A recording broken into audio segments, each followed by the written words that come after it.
My stepson walked in quietly. I had no idea what he'd do next in that lonely cabin, a true infidelity story.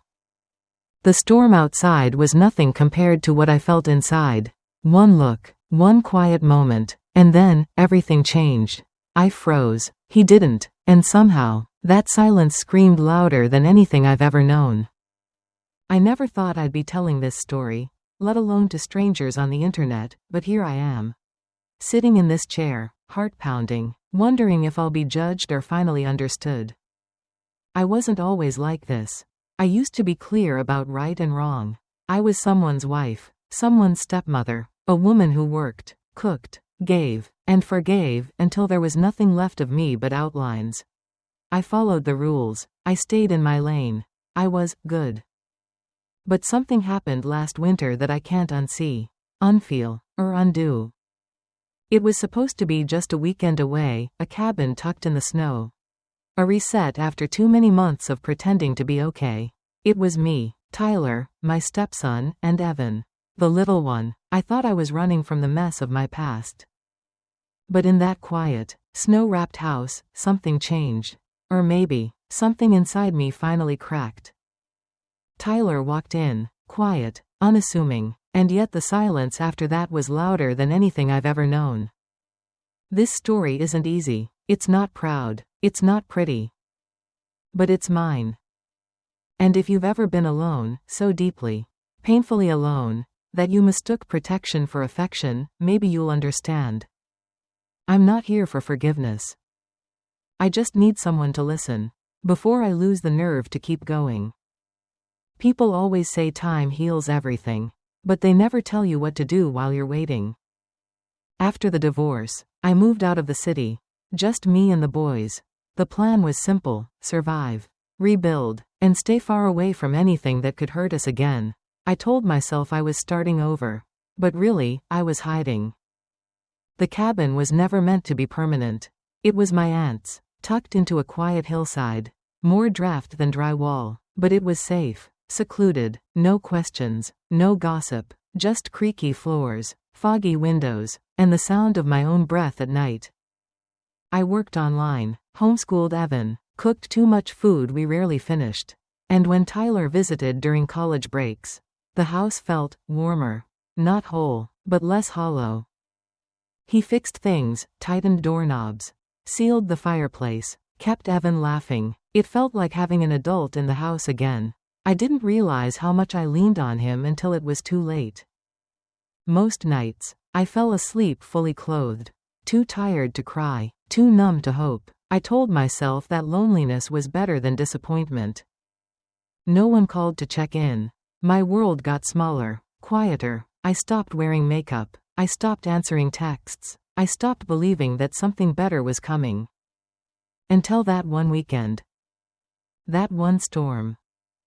That one moment that cracked through the silence I'd been drowning in for years. And let something else in. Tyler wasn't mine, not by blood. He was the son of the man who broke me. But he never treated me like a leftover. From the moment we met, he was careful, respectful, too grown for his age. Like life had taught him things no teenager should have known. He didn't say much, but when he did, it mattered. After the divorce, when his dad all but vanished, Tyler started visiting more. Holidays, long weekends, quiet check-ins. I told myself it was for Evan. But deep down, I knew it was for me too. He'd show up with groceries, clear snow off the roof, and make coffee just the way I liked it. He'd sit across from me in the mornings, still in sweatpants, scrolling his phone, occasionally glancing up like he was making sure I was still breathing. He didn't ask me to be strong. He just filled in the gaps where I was breaking. At night, when Evan was asleep, we'd sometimes watch old movies together. Not because we planned to, but because neither of us wanted to be alone in our rooms.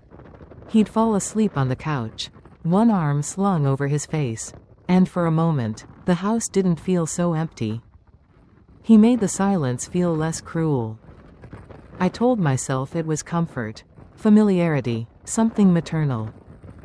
But deep down, a whisper was growing louder. He wasn't just my stepson anymore. And I wasn't just grateful. It started snowing just before noon, fat, lazy flakes that looked innocent at first.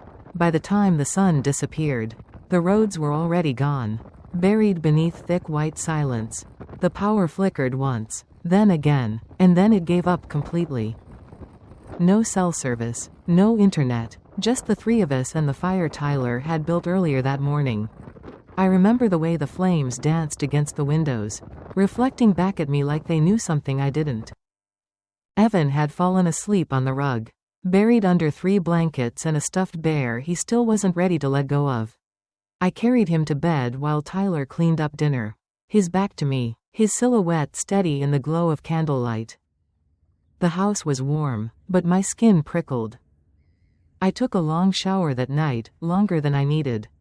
The hot water helped me breathe, helped me forget that the world outside had vanished. When I stepped out, wrapped in a towel, the hallway was pitch dark. I didn't bother closing the door. We were alone. There was no one left to hide from. I stood in front of the mirror, brushing my hair, half lost in my own reflection. Tired eyes, soft stomach, stretch marks I'd stopped noticing.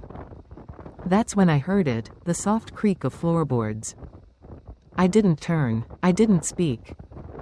I just knew it was him. The air behind me changed. Warmer, closer. I could feel him before I saw him. I held my breath without meaning to. "My bad," he said softly. "Didn't know you were in here." But he didn't leave, not right away.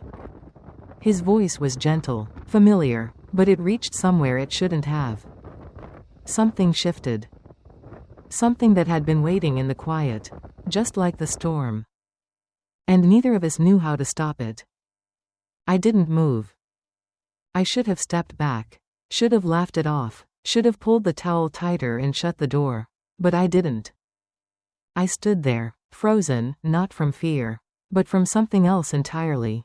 I could feel his breath against my shoulder, steady and warm, and then, slowly, his hand reached past me to grab the towel I'd left on the rack. His fingers brushed mine. An accident, maybe, or maybe not. Our eyes met in the mirror, just for a second, but it was enough. He didn't look startled, he didn't flinch, he looked at me like he saw me, not as his stepmother. Not as someone broken, but as a woman. And that look undid me. "I'll clean the kitchen," he said quietly, his voice low, rougher than usual. "You should get some rest." I nodded, or tried to. My body felt too tight, too aware. When he turned to leave, he paused, just briefly, and placed his hand gently on the small of my back. Not firm, not possessive. Just present. It lingered for a second too long. And when he walked out, the heat stayed behind with me. I stood in that doorway, towel clutched to my chest, heart pounding like it wanted to confess before I could. It hadn't been a kiss. It hadn't been anything, really. But it was the first moment I knew something had shifted. A door had opened, quietly, without force, without words. And part of me was already walking through it. I told myself it was nothing. That it didn't mean anything, just a slip of the hand. A charged glance, a long day and a cold night playing tricks on a tired mind. But that night, I couldn't sleep. I lay in bed for hours, staring at the ceiling, my body tense with something I didn't want to name. Every time I closed my eyes, I felt it again, his hand on my back, his breath near my skin, the way he looked at me in the mirror. And something in me answered. I felt ashamed for noticing, for remembering, for caring. But I did. I cared too much. I found myself tiptoeing to the kitchen under the excuse of water. He was there, shirtless, stretching, his hair messy, eyes soft from sleep. The firelight danced across his shoulders, and I hated myself for staring, for letting my eyes linger. He looked over his shoulder and smiled. Not big, not flirtatious, just warm, like he saw me, like I hadn't disappeared. "Couldn't sleep?" he asked. I shook my head, couldn't find words. We stood there in silence. Not awkward, not forced, just charged. I watched the way his chest rose and fell.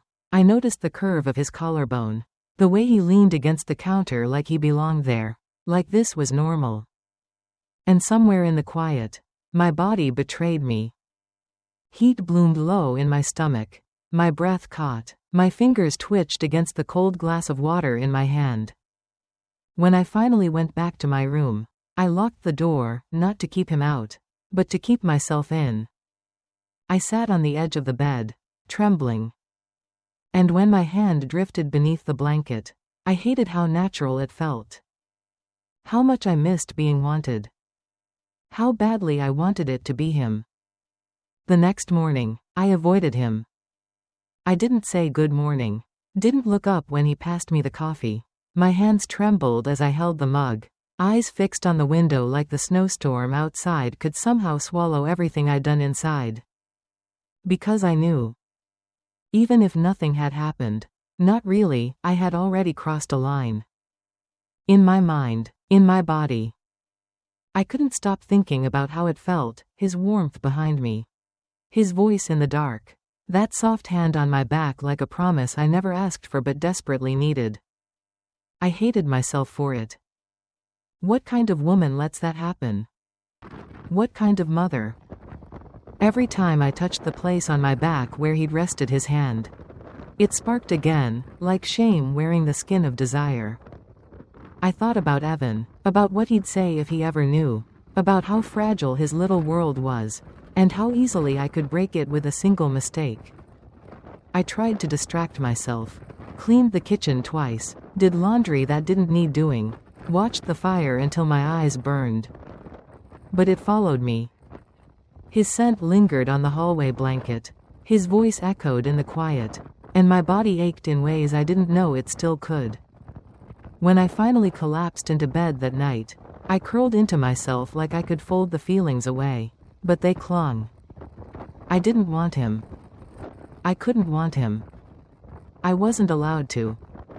And yet, when I heard his footsteps pass my room, my breath caught. Part of me wanted him to knock. The other part prayed he wouldn't. Because I wasn't strong enough for both. I told myself it had to stop.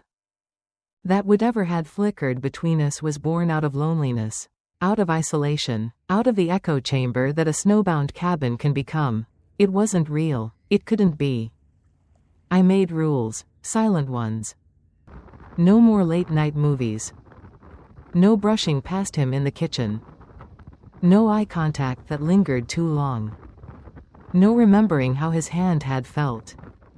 I locked my door every night like it was some kind of shield, thin wood and guilt between me and a storm I didn't understand. But rules are easier to write than to follow. Especially when the enemy lives in your own body.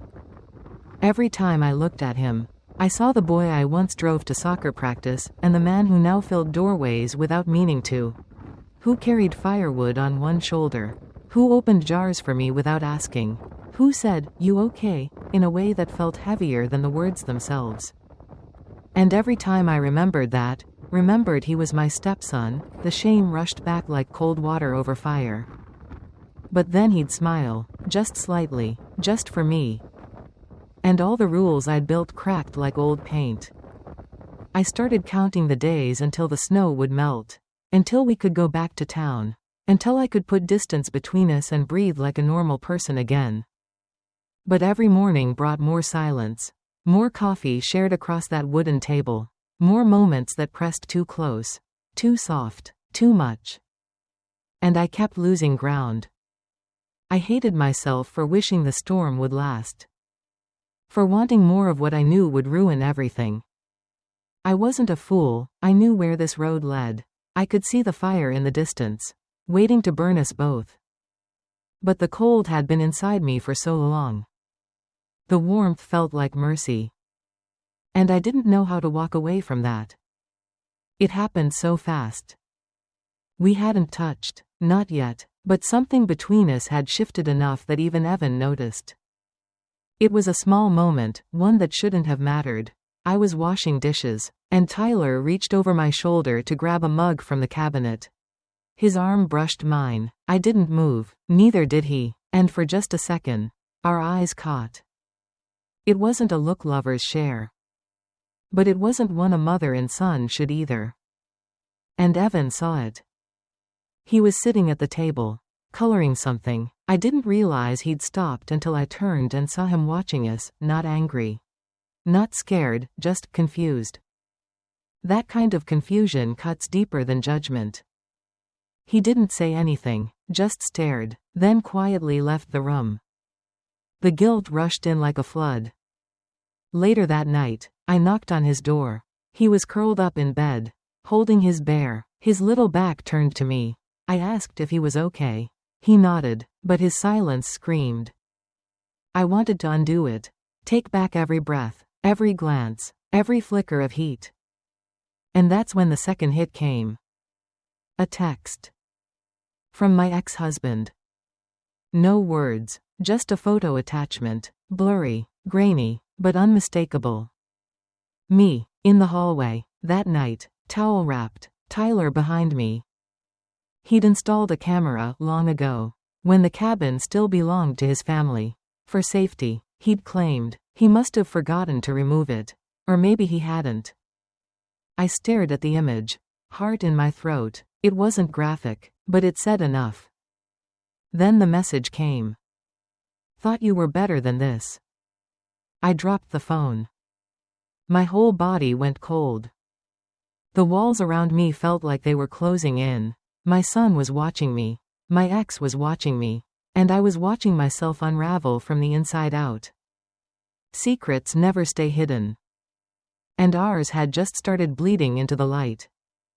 I wish I could say I walked away. That I slammed the door. That I chose right over want. That I saved myself before I lost everything. But I didn't. We're back in town now.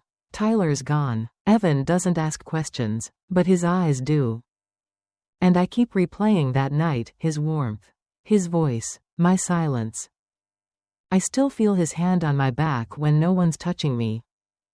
I bake, I fold laundry, I smile at neighbors. But inside, I'm stuck in that cabin hallway, wrapped in a towel and 1,000 regrets. And every time I hear the floor creak behind me, I turn around like it's him. I don't know what that makes me. Not a mother, not a woman. Just broken. Maybe you've never crossed a line like I did. Maybe you have. But if you were me, starving for connection, aching to be seen, and finally touched like you mattered again, would you have pulled away? Or would you have frozen, like I did, and let it happen? I'm not here for pity. Or forgiveness. I just need someone to tell me they've stood in that silence. 2. Tell me in the comments. Please. I'll be there. Still standing in that hallway.